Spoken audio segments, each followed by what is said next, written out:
21 তারিখ থেকে আমি 21 তারিখ থেকে দায়িত্ব পেয়েছি।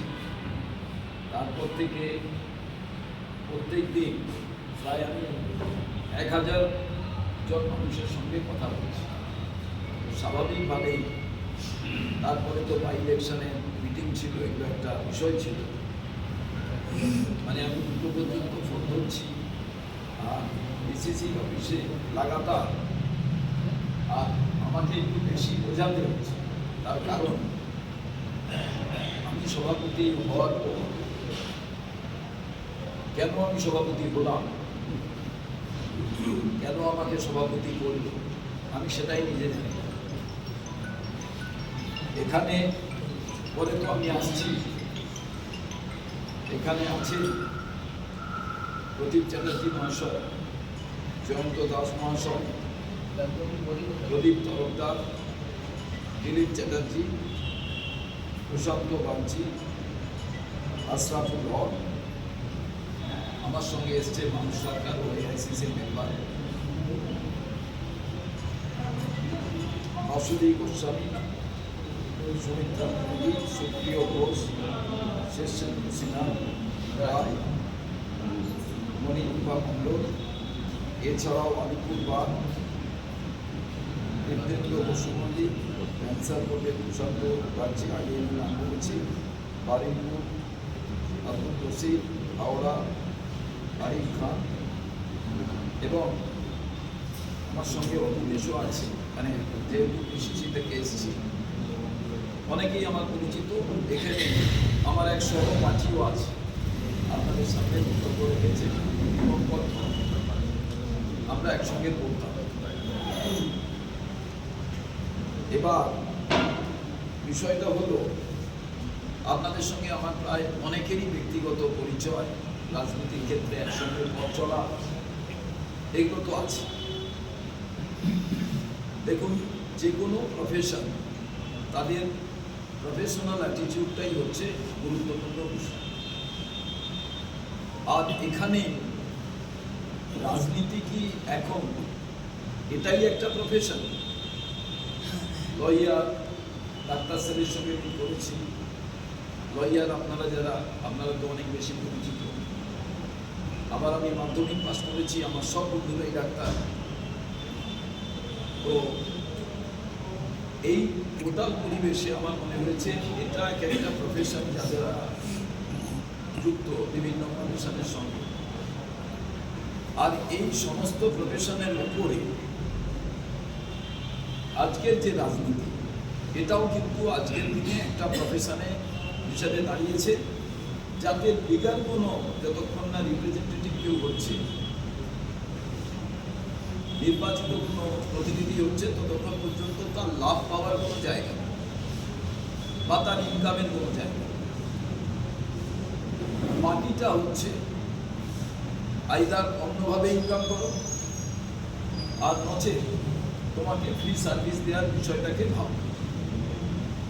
এ নিয়ে অনেক বাদ বিতণ্ডা, কোটেশনের ভেতরের বাইরে অনেক আলোচনা আছে।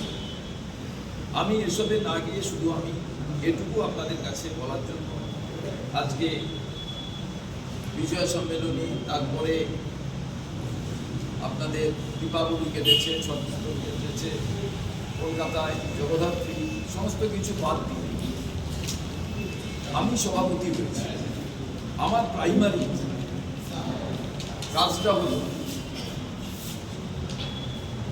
আপনারা যারা বিভিন্ন প্রফেশনের লোক আছেন, এ বাদে সাধারণ যারা ভোটার আছেন, বাংলার মানুষ আছেন, আমি মনে হয় এই প্রথম সভাপতি, মানে ইদানিং কালে, আগের গুলো আমি বলছি যে এমএলএ নয়, এমপি নয়, কিন্তু আমি মনে হয় আমার একজন প্রথম সভাপতি যে এর আগে কোনো সভাপতি এই কাজটি করেন। সেটা হচ্ছে আমি পোলিং এজেন্ট বসতে বসতে আজকে প্রদেশ কংগ্রেসের সভাপতি।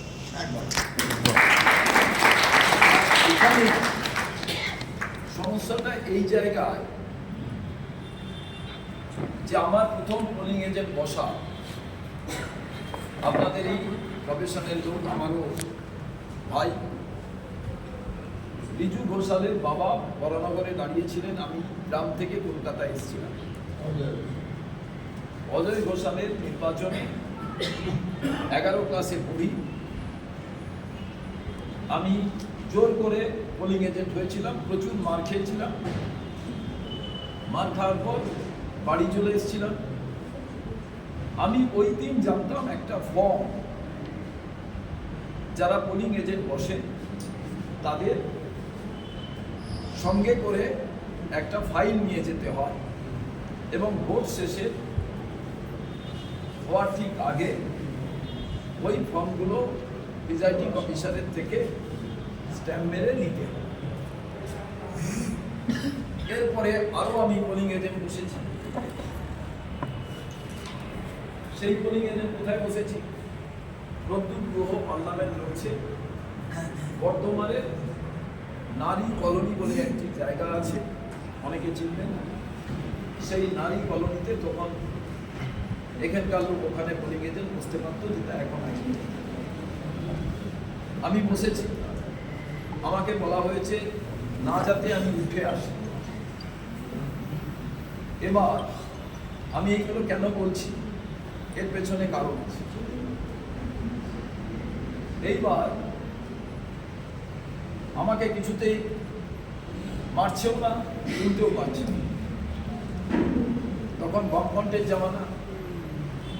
আমি দেখলাম ওদের মহিলা বাহিনীকে ডেকে নিয়ে এলো, নিয়ে এসে বললো ওকে প্রত্যেকে যা একবার করে জড়িয়ে ধর, আর প্রত্যেকে ওকে এক একটা করে চুপ। বয়স্ক মানুষেরা যান প্রত্যেকে এসে আমাকে ওই রকম করলো, কিন্তু আমাকে সিনিয়ররা বলেছিল উঠে কিন্তু আসবে।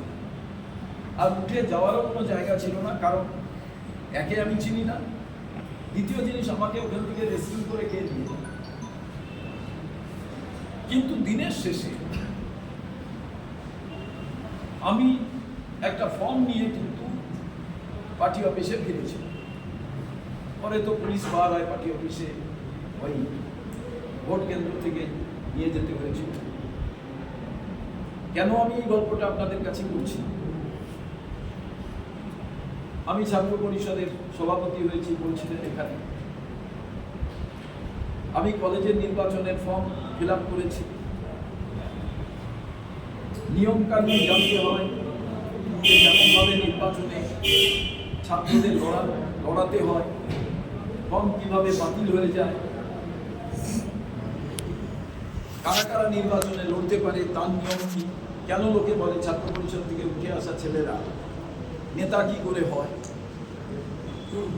এরপরে ছাত্র থেকে যুব হয়েছি, যুব থেকে সর্বভারতীয় কংগ্রেসের পদ পেয়েছি। ভারতবর্ষে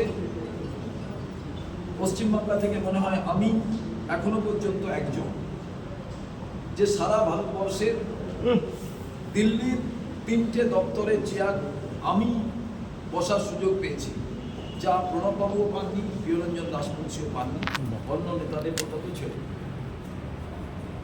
আর এগুলো করতে গিয়ে আমি যা দেখেছি, কোনো রাজ্যে ক্ষমতায় আসে, কোনো রাজ্যে আসে না।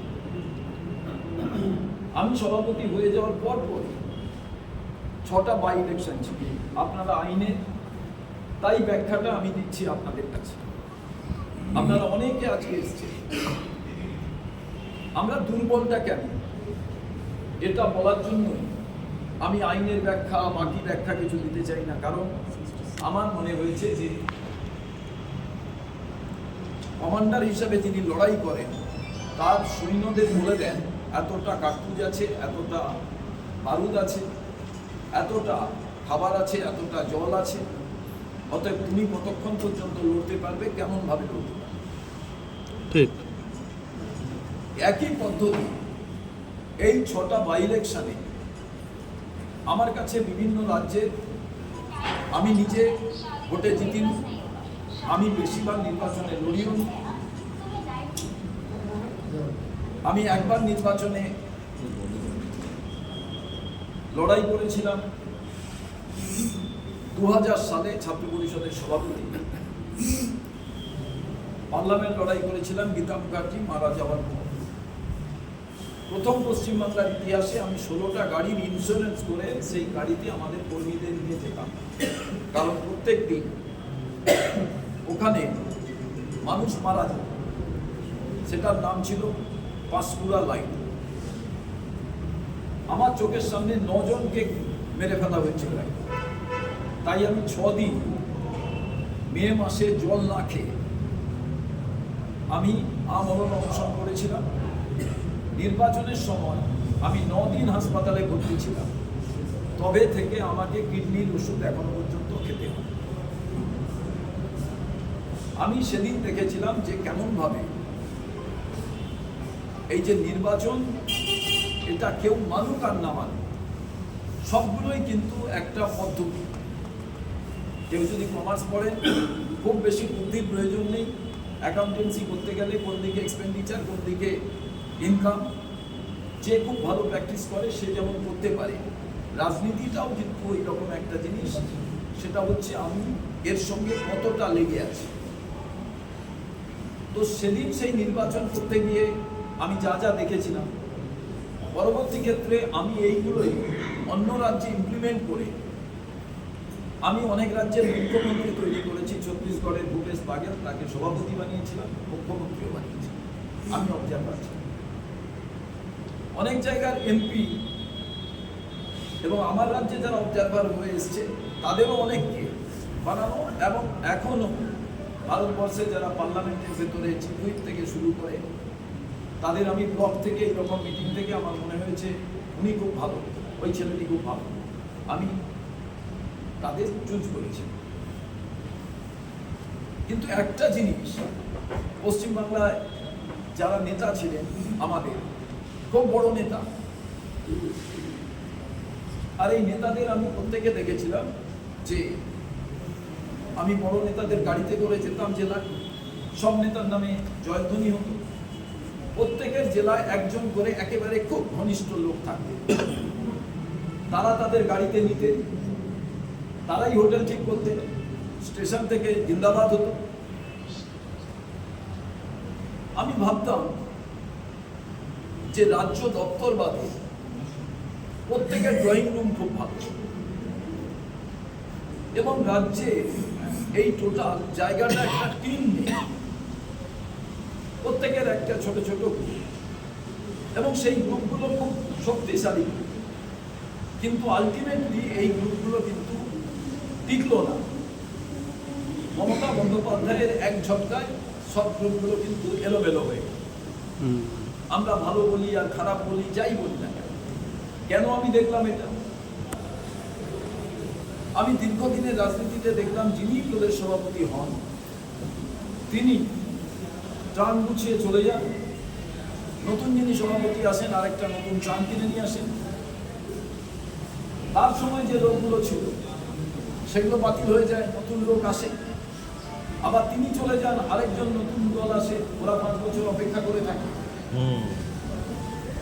একমাত্র আমি পশ্চিমবঙ্গে এইটা দেখলাম, প্রসিদ্ধ যখন ইউথ কংগ্রেসের প্রেসিডেন্ট ছিল মমতা বন্দ্যোপাধ্যায় প্রেসিডেন্ট বলে, তিনি মমতার বাড়িতে গাড়িটা ফেরত দিয়ে দেন আর এক গাদা ফাইল দিলেন, বললেন এরা সবাই কংগ্রেসের সম্পদ, রাজীব গান্ধীর সৈনিক, এদের তুমি নিতে পারো। আজ মমতা বন্দ্যোপাধ্যায়ের সঙ্গে আপনারা যাদের দেখেন তারা কিন্তু all are appointed by Pratyut Guha, সে ববি হাকিম থেকে শুরু করে গুগলিন তপন দাস গুপ্ত, এরকম অসংখ্য নাম আছে, আমি পুরো সব নামের কথা বলছি। তো আমি প্রদেশ সভাপতি হয়ে আমার একটা জিনিস মনে হলো যে কোনো কিছু এক্ষুনি স্তব্ধ করে দেওয়ার প্রয়োজন নেই, যা আছে চলুক, চলতে চলতে কাজ, কে কাজ করতে চায় কে কাজ করতে চায় না, এটা দেখা সব থেকে জরুরি। আমি কোনো কমিটি ডিজলভ করলাম না, সবাই চলতে লাগলেন, বাই ইলেকশন এসে গেল। আমি জেলা সভাপতিদের ডাকলাম, আমি অন্য রাজ্যে যা করি তাই জানতে চাইলাম।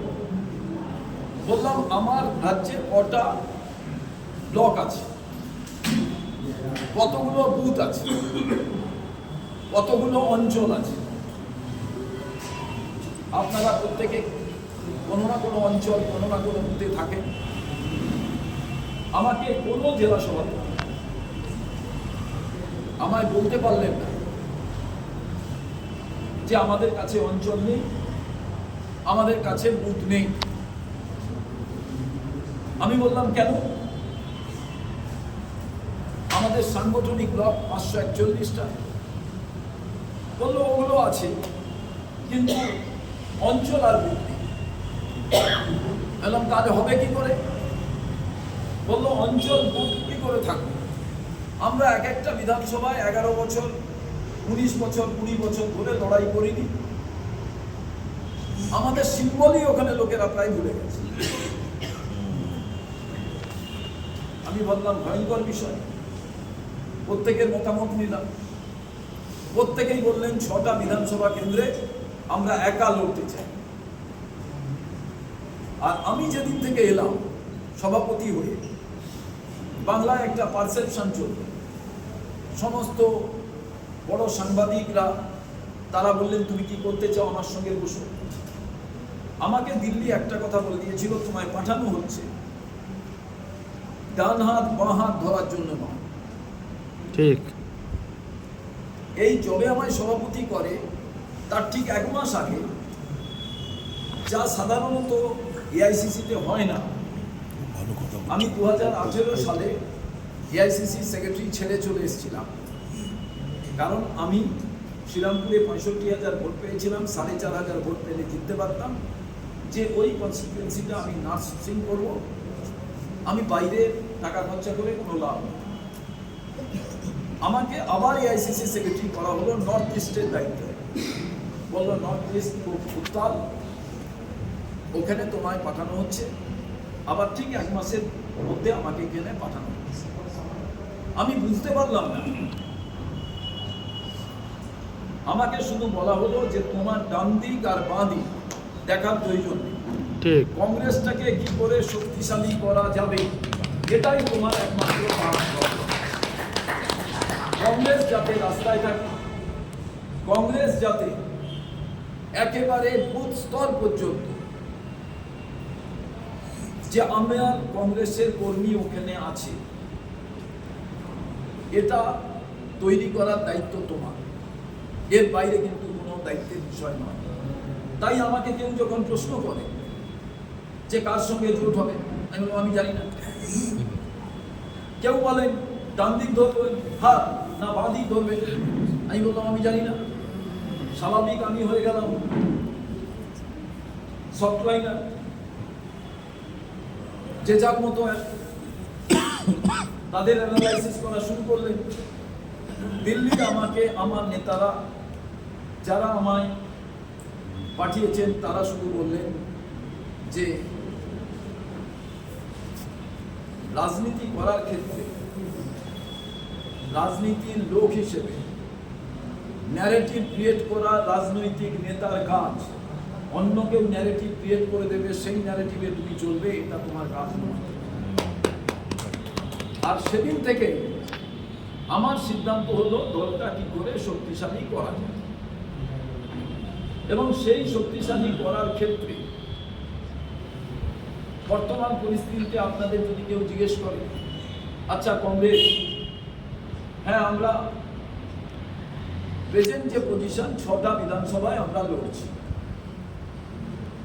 উপনির্বাচন।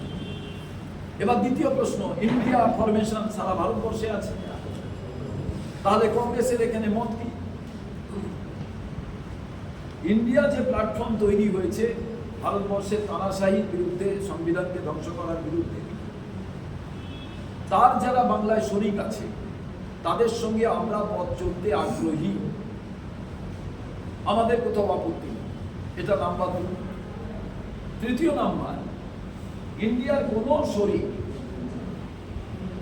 যদি বিজেপির মতোই তানাশাহি করে বা সংবিধানকে ধ্বংস করার ক্ষেত্রে তাদের রোখার জন্য ইতিবাচক ভূমিকা না থাকে, সেখানে বিজেপির বিরুদ্ধে যে স্ট্যান্ড আমরা নেব, আমার ইন্ডিয়া শরিকের বিরুদ্ধেও আমরা সেই স্ট্যান্ড নেব, মানুষ তাকে সমর্থন করে। এটা হলো 4 নম্বর। 5 নম্বর পয়েন্ট, বিজেপি এবং আরএসএস এর যে বিচারধারা ভারতবর্ষের সংবিধানের যে মূল মন্ত্র হিউম্যান চার্টার, ভারতবর্ষের সংবিধানের যে ফান্ডামেন্টাল রাইট, তার পাতাগুলো যদি কেউ পুড়িয়ে দিতে চায়, সেই পাতাগুলো ছিঁড়ে ফেলতে চায়, তার বিরুদ্ধে আমাদের রুখে দাঁড়াতে হবে। এটাই মূল। এবার এইটা করতে গিয়ে আমরা প্রার্থী দিলাম। আপনাদের বিশ্বাস করবেন না, সেই প্রার্থীদের আমি যখন প্রত্যেকটি বিধানসভা কেন্দ্রে গেছি, কোথাও দুর্বল কোথাও সবল, এই নিয়ে আপনারা সবাই জানেন, ভীষণ বলা প্রয়োজন। কিন্তু আমি যখন তাদের জিজ্ঞেস করছি যে ভাই কজন এজেন্ট বসবে, সবাই অবাক হয়ে যাচ্ছে। প্রদেশ কংগ্রেসের সভাপতি সে পোলিং এজেন্ট ব্যবসা নিয়ে এত চিন্তিত, বললো হবে 40টা, কেউ বলছে 150টা। এবার যখন দিনের শেষে আমি বলছি ফর্ম 17 দাও, তখন মাথা খারাপ হয়ে যাচ্ছে, এই সভাপতিকে না রাখলেই ভালো হয়। ই আবার কোথা থেকে সভাপতি, ফর্ম 17 চাইছে। ভারতবর্ষে রাহুল গান্ধী সারাদিন পরিশ্রম করলেও তার ফল পাওয়া যাবে না যতক্ষণ পর্যন্ত না ওই যে পারসেপশন, সেই পারসেপশনকে পারকুলেট একেবারে ফর্ম 17 পর্যন্ত না করা যাচ্ছে। সে লয়ার হোক, ডাক্তার হোক, কে দেবে? আপনি ভাবুন, আমি একজন নেতা, আমি কোনো দলকে সাহায্য করছি, কংগ্রেসের ভেতর থেকে কংগ্রেসকে ধ্বংস করতে চাই। এমন কোন নেতা আছে পশ্চিমবঙ্গে যে হাত হিলিয়ে দেবে আর 5000 ভোট চলে যাবে অন্য দলে? কোনো নেতা নেই। কিন্তু একটা পোলিং এজেন্ট সে যদি চায় 1000 vote, he is the custodian of 1 EVM machine, একটা ইভিএম মেশিনে 1000 ভোট, একটা পোলিং স্টেশন। সে যদি ভাবে আমি সারেন্ডার করে দেবো, বা তাকে যদি কেউ কিনে নিতে পারে, 10 জনকে কিনে নিলে 10,000, মানে 20,000 ভোটে আমি যুক্ত হয়ে গেলাম। এই সিম্পল পাটিগণিতটা যদি আমরা না বুঝে একেবারে বুথ আর অঞ্চল ঠিক না করতে পারি, আমরা ইন্দিরা গান্ধীর রক্ত, রাজীব গান্ধীর রক্ত, খুব সুন্দর ভালো বক্তৃতা, কোনোটাই কিন্তু কোনো কাজে দেবে না। আপনি ভাবুন তো, ভারতবর্ষের প্রধানমন্ত্রী ইন্দিরা গান্ধী আমাদের কোনো ভারতবর্ষের কোনো রাজ্যের মেয়েকে উলঙ্গ করে রাস্তায় হাঁটাতে পারত না। তারপরেও তো হরিয়ানা যেত, বাচ্চা ছেলেগুলোকে কিডন্যাপ করে মেরে ফেলে।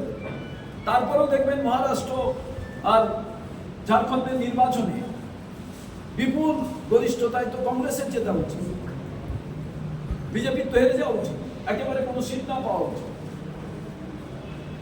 রাজনীতিটা আর শুধু সেন্টিমেন্ট, রাজনীতিটা শুধু আর চোখের দেখার উপরে নয়। রাজনীতিটা আজকে পলিটিক্যাল অ্যারিথমেটিক, 51 = 100, 49 = 0। এই ফর্মুলাকে মেনেই কিন্তু রাজনীতি করার বাসনা তৈরি করতে হবে কংগ্রেস দল। এবং বিজেপিতে একটা পদ আছে, সেই পদটা হচ্ছে একটা পাতা বই, মানে ভোটার লিস্টের একটা পাতা। সেই পাতাটা দায়িত্ব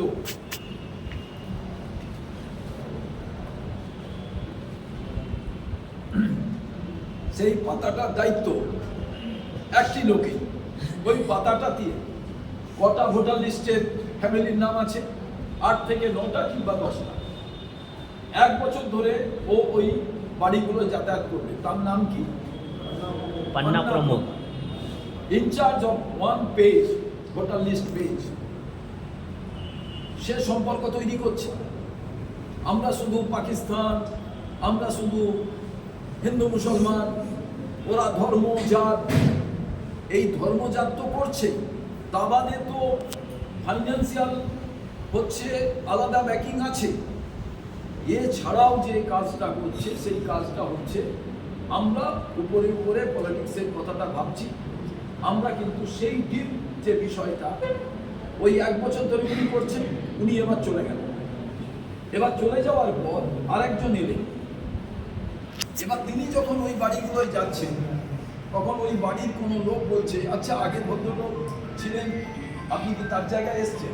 তার মানে ওরা বুঝে গেল যে আমরা এদের সঙ্গে ওয়েভ লেন্থে কানেকশন করতে পেরেছি, কানেক্ট হয়েছে আমাদের মেন্টালিটির সঙ্গে। এবার ওরা ওই বাড়িগুলোকেই প্রাধান্য দেয়। এই কলকাতা শহরে একটা জায়গা আছে, আপনারা জানেন কিনা আপনারা জানি না, লয়ারদের তো ডাক্তারের সমস্যা নিয়েও লড়তে হয়, আবার ব্যবসায়ীদের সমস্যা নিয়ে লড়তে হয়, আবার ইঞ্জিনিয়ারদের সমস্যা নিয়ে লড়তে হয়। রাজারা নিউ টাউনের ভেতরে একটা ফ্ল্যাট আছে, সেই ফ্ল্যাটের নিচে যে গ্যারেজের জায়গা, সেখানে একটা রেস্টুরেন্ট চলে, আর পাশে দেখবেন একটা দুর্গা পুজোর মূর্তি আছে, সনাতনী দুর্গা, আর ওইখানে আড্ডাটা বসে। একেবারে টোটাল বিষয়টাকেই পাম্প করা হয় পার্টি কেন্দ্রিকভাবে। মানে আপনি গেলেন, চা খেলেন, আপনার দামটা কেউ দিয়ে দেবে, কোনো রকম কোনো সমস্যা নেই। আপনি দুর্গা পুজোর সময় গল্প করলেন, কোথাও কোনো রকম কোনো প্রবলেম নেই। অতএব ধীরে ধীরে কোন জায়গায় এরা বিষয়টাকে নিয়ে যাচ্ছে, এই ব্যাপারটা ভাবনা কোথায় ভাবতে পারে? উপর উপর ভাবলে তো হবে না, ওই অঞ্চল আর বুথটায় যদি লোকটা থাকে তবেই ভাবা যাবে। আপনি ফ্ল্যাট বেঁধে দিয়ে দেন, 10-15 জন একসঙ্গে হয়ে আপনারা হাইকোর্ট চত্বরে ফ্ল্যাট বেঁধে দিলেন। হাইকোর্ট চত্বরে যদি নিজেদের কংগ্রেসের কোনো ছেলে না থাকে, ফ্ল্যাটগুলো যখন কেউ খুলবে তাদের না বলার কেউ থাকবে না। আমি বাঁকুড়া, মেদিনীপুর, মাদারিহাট, আলিপুরদুয়ার, কুচবিহার, 2 24 পরগনা আমি ঘুরে দেখলাম, সত্যিকারের আমাদের অনেক কাজ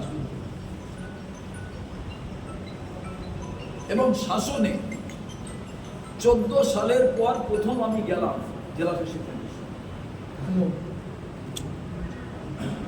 আমি অবাক হয়ে গেলাম।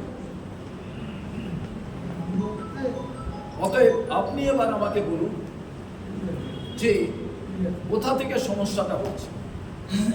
রাহুল গান্ধী একটা কথা বারে বারে বলছে, ডরো মত ডরাও মত। ডরে কখন? বাচ্চা ছেলে অঙ্ক পাচ্ছে না, মা মারবে, তাই খাতা বেরোলেও এসে বলে দিচ্ছে খাতা বেরোবে। তার মানে ভয় যখন মনের ভেতরে আসে তখন সে মিথ্যে কথা বলা শুরু করে। আর তার মনের ভেতরে যদি ভয় না থাকতো, হ্যাঁ আমি কম পেয়েছি। প্রশ্ন হচ্ছে আমরা উপর থেকে নিচ, প্রদেশ দপ্তর থেকে একেবারে আমাদের বুথ পর্যন্ত এবং আমাদের যত ফ্রন্টাল অর্গানাইজেশন আছে, এই যে ল প্রফেশনের সঙ্গে আপনারা যারা যুক্ত আছেন, আইদার আমি আপনাদের সঙ্গে, আমি অর্থাৎ প্রদেশ কংগ্রেসের চেয়ারম্যান, ওয়েবলেন্থে আপনাদের সঙ্গে আমরা কানেক্ট করতে পারছি না, আপনার যে টোটাল এনার্জিটা আমি নিতে পারছি না, কিংবা আমার থেকে এমন কোনো রকম সেই হসপিটালিটি আপনারা পাচ্ছেন না, সেই ওয়ার্কনেস পাচ্ছেন না, যেখান থেকে আমাদের দুজনের মধ্যে কোনো সিমেন্টিং ফ্যাক্টর কাজ করছে না। আর এইটা না কাজ করার পরিণতিতে আমাদের মধ্যে যে কমিউনিকেশন গ্যাপ থাকছে, এইটা আমরা কিন্তু এখন আর এমনি আমি রাজনীতি করি বললে হবে। আপনি প্রফেশন করেন তো খুব ভালো প্রফেশন করুন, কিন্তু যদি রাজনীতি করার বিষয় থাকে আপনাকে পুরো কন্ট্রিবিউট করতে হবে টাইম। আপনারা যেমন ক্লায়েন্টের যখন কিছু নেন, মানে আইনজীবী হিসেবে at first you have to know, then you can plead, তার আগে তো হবে না। ঠিক এই একই পদ্ধতিতে আজকে কিন্তু আমরা যদি ভোটার লিস্টে ইনক্লুশন, অ্যাডিশন, কোন জায়গায় বাতিল হচ্ছে, কোন সময় নোটিফিকেশন আসছে, কোন সময় নতুন ভোটার লিস্ট, পুরো বিষয়টার সঙ্গে যদি আমাদের একেবারে অ্যামালগামেশন তৈরি না করতে পারি, তাহলে কিন্তু নির্বাচনে যেটা নাহলে রাহুল গান্ধীর ওই ভারত জোড়ো যাত্রা আপনি ভাবুন, তারপরেও আমরা তাকে এইটাকে কনভার্ট করতে পারছি না। কেন কনভার্ট করতে পারছি না? টাকার একটা কম আছে আমাদের, আমরা জানি। আমাদের অনেক কিছু কম আছে, আমরা জানি। পশ্চিমবঙ্গে নয় আমরা দীর্ঘদিন ক্ষমতায় নেই, অত্যাচার আছে, অমুক আছে, তমুক আছে, সব ঠিক আছে, কিন্তু বাস্তবে আমরা সত্যিকারের কি ভাবছি? আপনাদের কতগুলো বার আমাকে বলুন। তৃণমূল কি করছে? যারা চলে গেছে ঠিক আছে, এই যে এতগুলো বার, এই বারে যদি 5 জন করে অ্যাক্টিভ, কারণ সবাই তো আপনারা নির্বাচনে দাঁড়াবেন এরকম তো নয়, ল প্রফেশন থেকে 3 জন বা 4 জনের খুব ইচ্ছে করে যে না ঠিক আছে আমরা প্রতিদ্বন্দ্বিতা করি। বাকিরা আপনারা কি চান?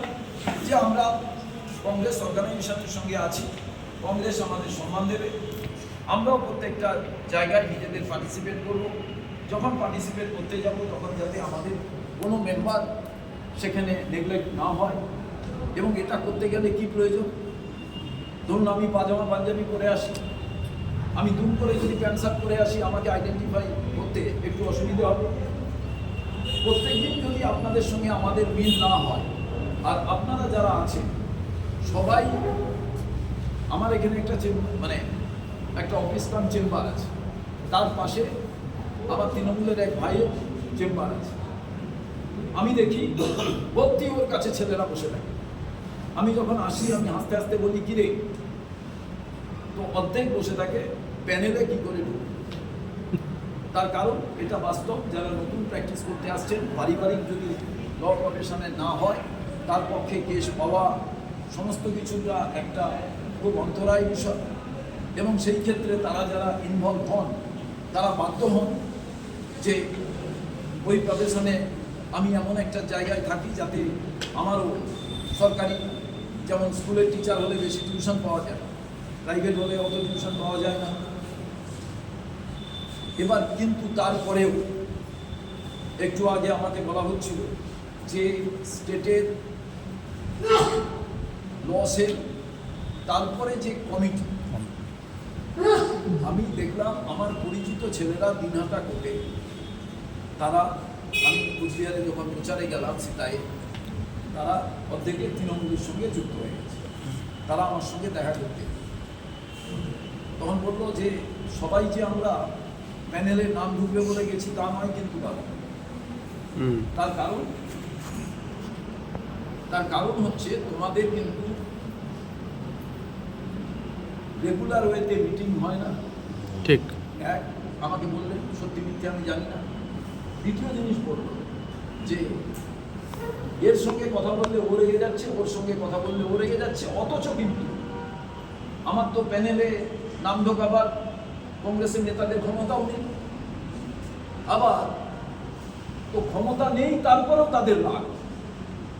তাহলে আমি এমন দলের সঙ্গে যাই, দুটো গালি খেলেও আমি ওখানে যদি নাম ঢোকাতে পারি, তাদের সঙ্গে আমি চা খেতে খেতে, টোস্ট খেতে খেতে সকালবেলা হোটেলে আমার কথা হলো। ঠিক।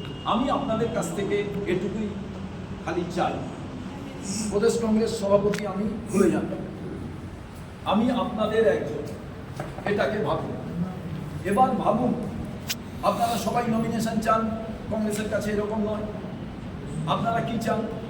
আপনাদের মধ্যখান থেকে, আমি জানি প্রদীপবাবু আমাকে বলেছিলেন, আমাদের মধ্যখান থেকে একটা এআইসিসি মেম্বার, একটা পিসিসি মেম্বার, যে আমাদের রিপ্রেজেন্টেটিভ, আমরা একেই বানাতে চাই।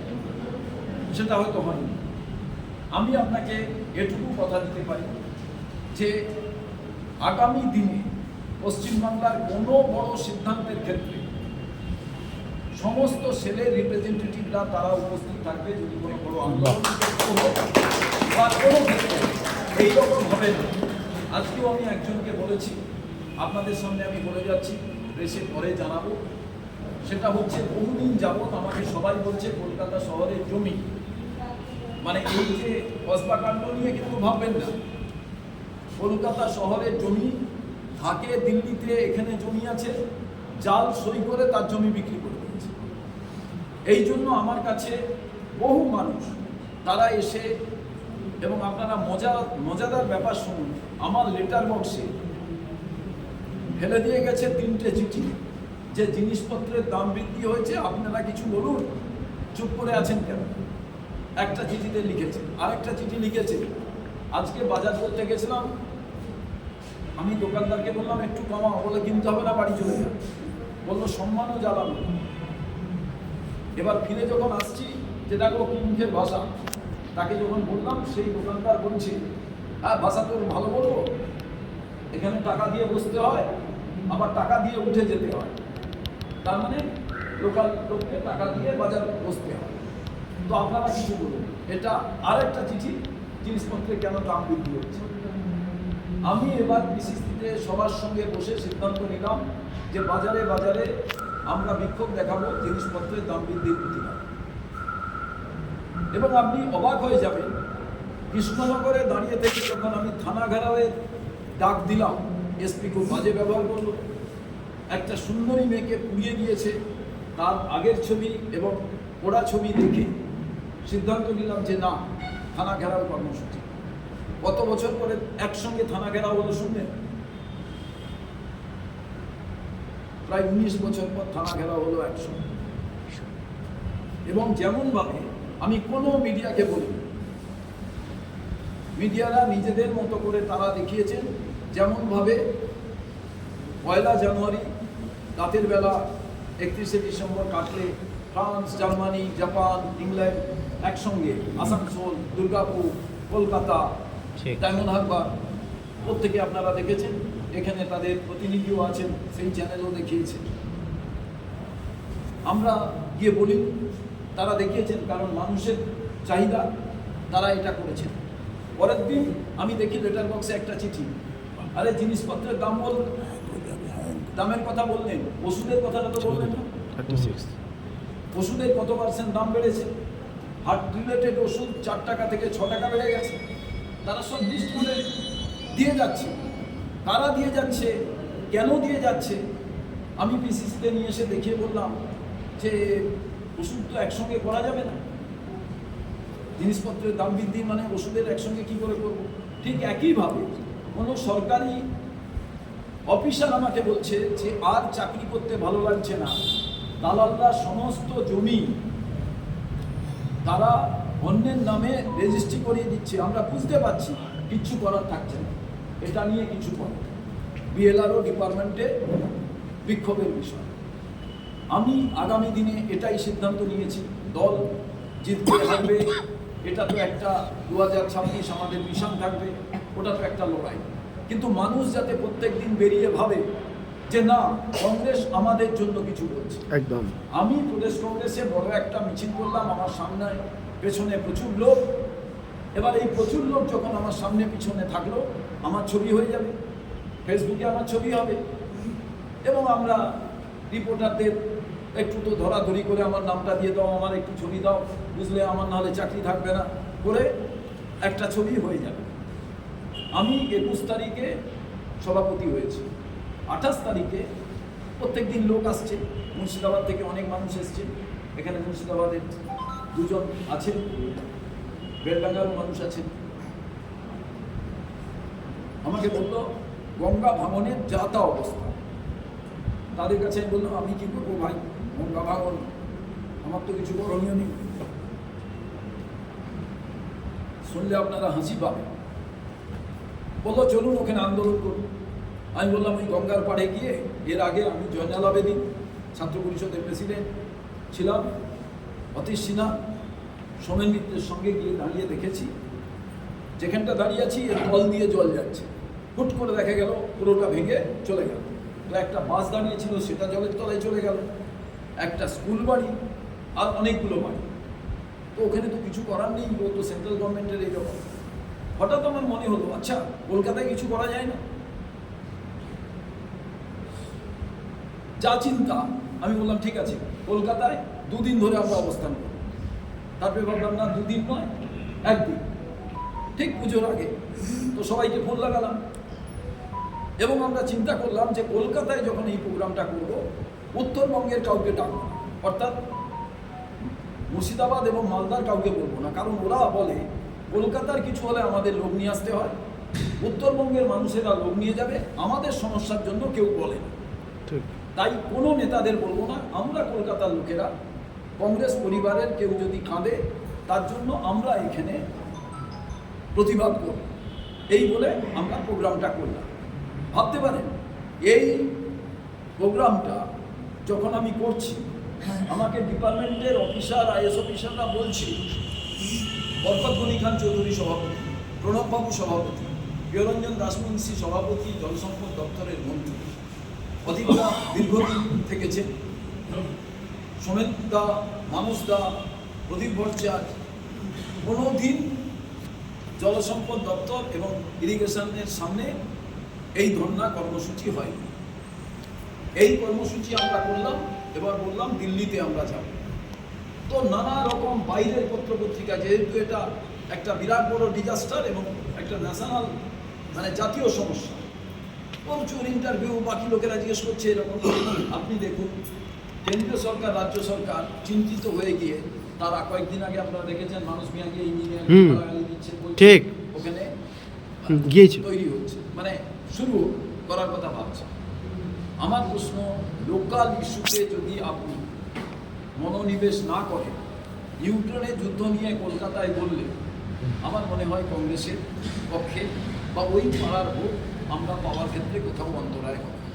অতএব আপনাদের কাছে আমার যেটা শেষে আবেদন, আমাদের বহু লোক বহু সমস্যা নিয়ে কেস নিয়ে আসে, আপনাদের তো একটা রুম অলরেডি অফিসে ওখানে রুম দেওয়া আছে না, আমাদের কোনো রুম নেই।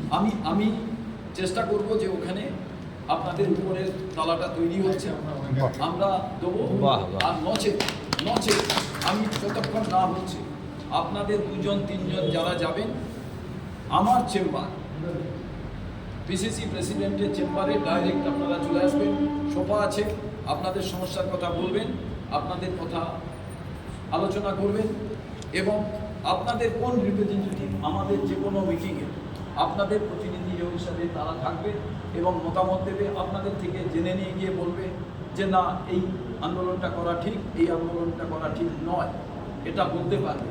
সেই বিষয়টা আপনারা ঠিক করে আমাদের কাছে জানান এবং আগামী দিনে আমি চাইব বার কাউন্সিলের নির্বাচন আসছে, একদম আপনারা এখন থেকে, আমরা জিতি হারি বিষয় না, যে কোনো নির্বাচনে কংগ্রেসের প্রার্থী থাকা জরুরি। এই কারণে যে দীর্ঘদিন অনেকে বলেন যে নির্বাচনে দাঁড়িয়ে হার, এসোসিয়েট পার্টির নাম কেউ নিত যদি নির্বাচনে না লড়াই করতো না। ঠিক। এবং দ্বিতীয় কথা, নির্বাচনে লড়াই করলে জেতা আছে, হার আছে।